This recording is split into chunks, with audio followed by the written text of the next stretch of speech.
এবার বাহরাইন বাধাও টপকালো বাংলাদেশ। চীনের ইয়াংচুয়ান স্টেডিয়ামে শক্তিশালী বাহরাইনকে 2-1 গোলে হারিয়েছে নাজমুল হুদা ফয়সালের দল। অনূর্ধ্ব-17 এশিয়ান কাপ বাছাইয়ে টানা 4 জয় নিয়ে টেবিলের শীর্ষে এখন ছোটন শিষ্যরা। সামনে শুধু বাধা হয়ে আছে চীন। আগামী 30 নভেম্বর জানা যাবে দু দলের মধ্যে কারা যাচ্ছে এশিয়ান কাপের মূল পর্বে। প্রথম ম্যাচে পূর্ব তিমুরকে 5-0 গোলে, দ্বিতীয় ম্যাচে ব্রুনাইকে 8-0 ব্যবধানে আর তৃতীয় ম্যাচে শ্রীলঙ্কাকে 5-0-তে হারিয়ে এএফসি অনূর্ধ্ব-17 এশিয়ান কাপ বাছাইয়ে আগেই দাপট দেখিয়েছিল বাংলাদেশ। এবার কঠিন প্রতিপক্ষ বাহরাইনকে 2-1 গোলে হারিয়ে আসরে টানা 4 জয় নিয়ে টেবিলের শীর্ষে বাংলাদেশ অনূর্ধ্ব-17 দল।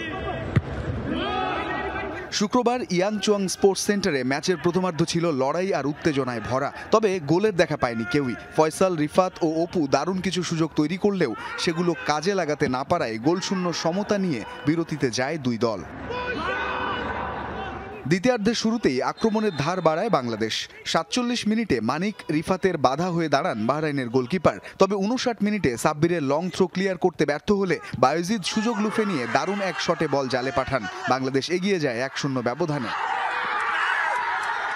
6 মিনিট পর রিফাতকে আবারও আটকান গোলরক্ষক। রিবাউন্ডে বায়েজিদ শট নিলে সেটাও হয় সেফ, কিন্তু 72 মিনিটে অধিনায়ক নাজমুল হুদা ফয়সালের নিখুঁত থ্রু পাস পেয়ে দূর থেকে দারুণ শটে দলকে 2 গোলের ব্যবধানে এগিয়ে দেন মানিক। ম্যাচের শেষ ভাগে লড়াইয়ে ফেরার চেষ্টা করে বাহরাইন। 85 মিনিটে হুসাইন জুবায়ের একটি গোল পরিশোধ করলে উত্তেজনা আবার চরমে ওঠে, তবে বাকি সময় দৃঢ় রক্ষণে 2-1 গোলে জয় ধরে রাখে লাল সবুজের দল। জয়ের পর বাহুফের সভাপতি তাবিত আওয়াল ভিডিও কলে জয়ের আনন্দ ভাগ করে নেন ফয়সাল, রিফাত, অপু, মানিকদের সাথে। এই জয়ে শেষ 4 ম্যাচে প্রতিপক্ষের জালে 20 গোল দিয়ে মাত্র 1 গোল হজম করেছে বাংলাদেশ। তবে সমান তালে দুর্দান্ত ফর্মে আছে স্বাগতিক চীনও। 30 নভেম্বর চীনের বিপক্ষের ম্যাচেই নির্ধারিত হবে সরাসরি এশিয়ান কাপের মূল পর্ব নিশ্চিত হবে কাদের। রঞ্জন শান্ত, যমুনা স্পোর্টস।